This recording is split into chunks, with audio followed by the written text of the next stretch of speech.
It's mid-October and the weather forecast implies that we might have a bit of a frost coming up this weekend.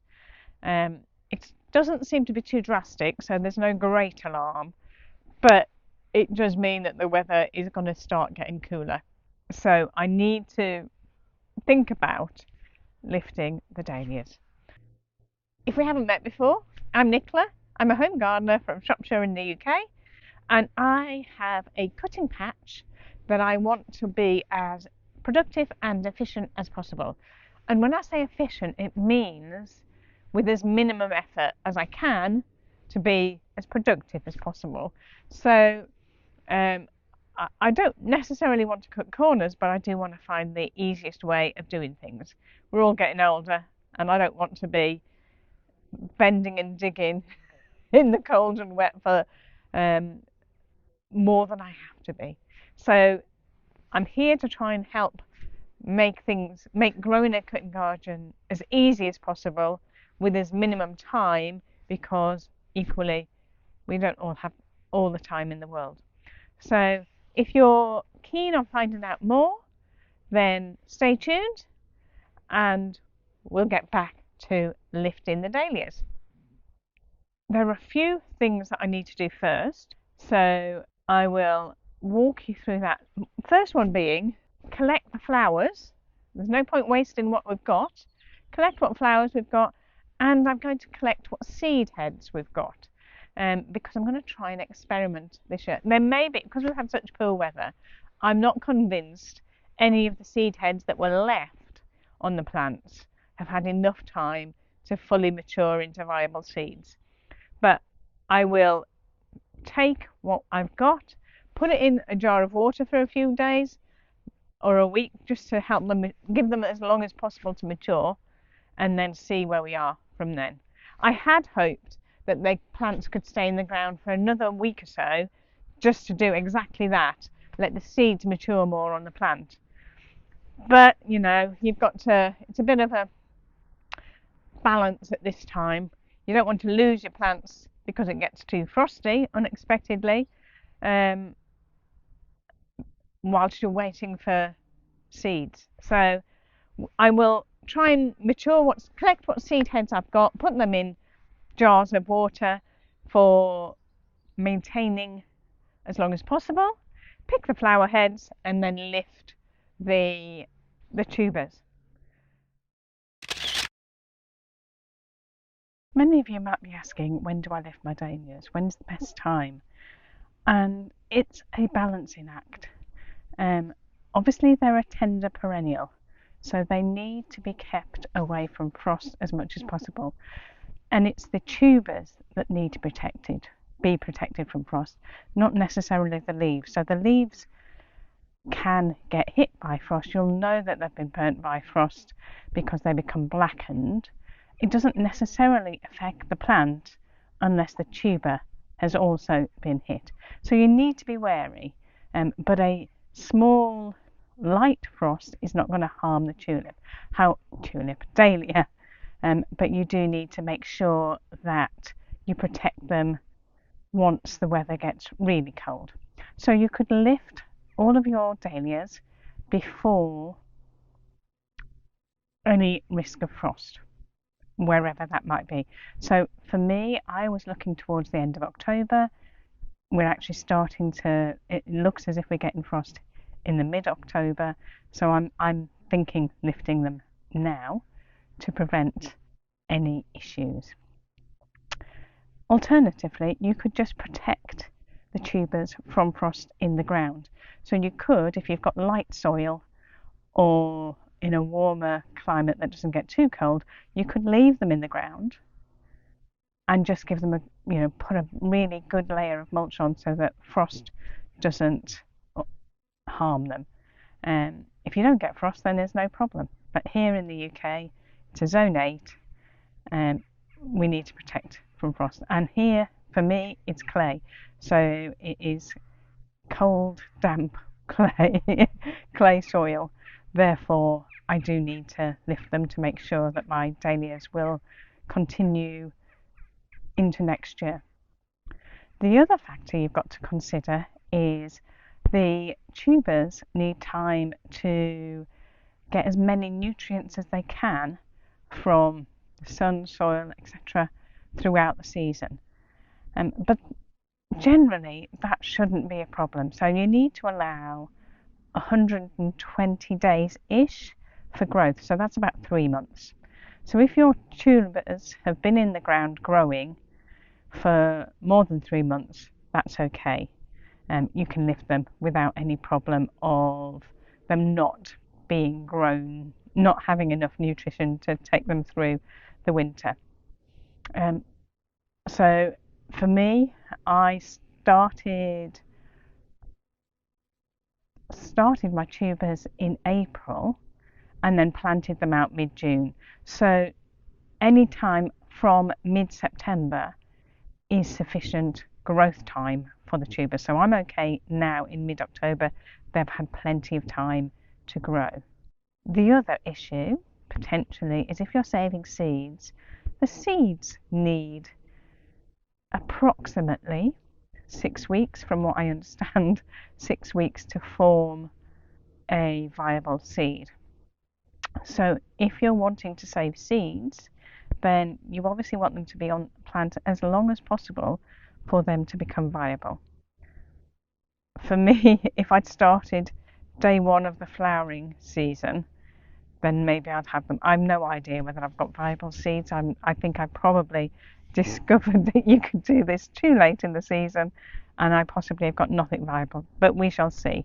I am trying to hedge my bets on that by putting the seed heads in water, the stems of the seed heads in water, to make them last or continue to grow on the seed head for as long as possible. We shall see if that works. If it doesn't work, it's not the end of the world. But it was just a bit of fun to try and see whether we're going to get anything. So if you live in a colder climate and have got clay soil and you've had your tubers in the ground for more than 3 months, then you are fine to lift them whenever. You do not need to wait for the first frosts to do it. You can lift it whenever. And actually giving the tubers time to rest over the winter is also good for the tubers, so they can recuperate and start again afresh in the spring. So lifting and storing them is a good thing. It just depends on your conditions whether you want to leave them in the ground or whether you want to lift them. But for me, I need to lift them, so this is how I do it. I seem to be dodging showers here. So what I'm going to do is take each plant variety in turn, collect the flowers, collect what look like potential good seed heads, and then lift them. And I'm doing that so that I hopefully don't get the plants mixed up like I usually do. I know what flowers are on which plants now. I know where they're planted, so I should be in a good place to actually get everything boxed away with the correct labels. Something always changes over winter. I don't know how, but we shall see. Anyway, I'm going to cut what flowers I can off each plant and crack on and do that. So let's get going. So I've cleared out a bit of space so that you can hopefully see on video what I'm doing. May not be guaranteed, but I've gone for the bigger plant. So what we're looking at is the Café au lait here. So this plant here, which is the Penhill Dark Morganic, is coming over from that direction. So really, the Café au lait is only a few stems here and there. So first of all, I'm just going to pick whatever flowers I can.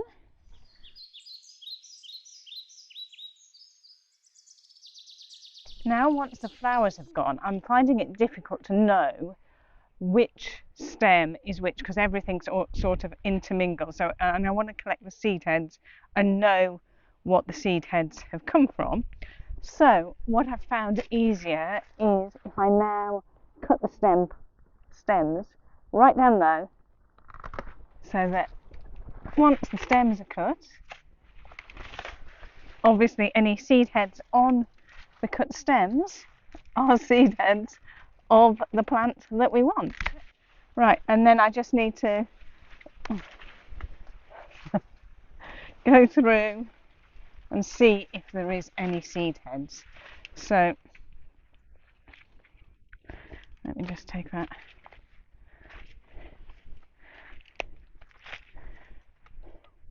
That is a potential seed head. I don't think it has developed enough that it'll make seeds, but you never know.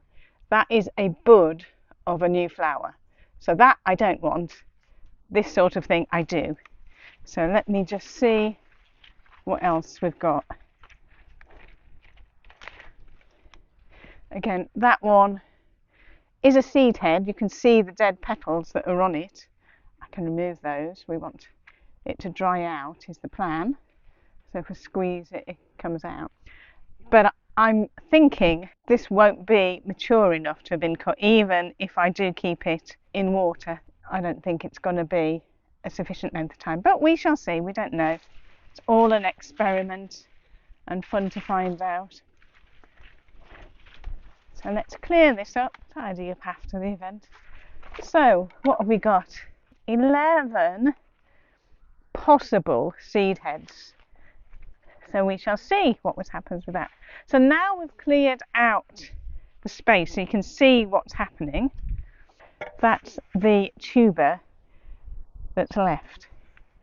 So what I want to do is dig that up. So with a fork and quite far out from this stem, so I can see that the tuber centre is going to be around here, but I don't know how big that tuber is going to be. So if I make sure, gently dig in and lift.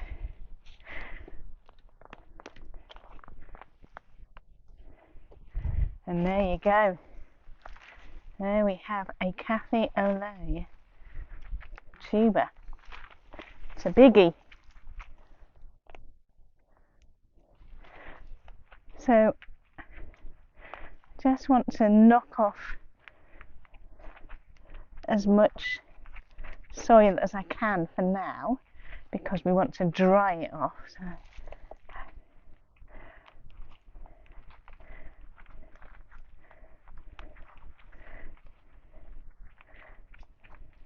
So all of those flowers, all of those cafe au lait flowers, come from this one tuber.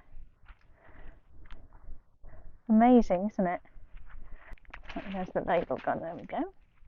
So let me put that in a box and we're good to go. Carry on.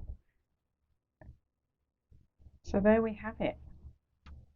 All of the dahlias dug up and drying off. So what I do once I dig them up is leave them tilted upside down into their respective boxes, so that any liquid that happens to be in the stems can drain away, so that doesn't hold the liquid to allow rot in. So there we have it. So I'm going to keep these tubers in the greenhouse to dry out to start with. It should be frost free. We're not going to have a hard frost in the next few days. And I will come back again in a few days and show you how I am going to store them for the winter. So if you're about ready to lift your dahlias, then let me know if you have any different techniques. So if you have any tips, then let me know in the comments below. Otherwise, till next time, until I am putting them away in storage, then I will see you then. Happy gardening!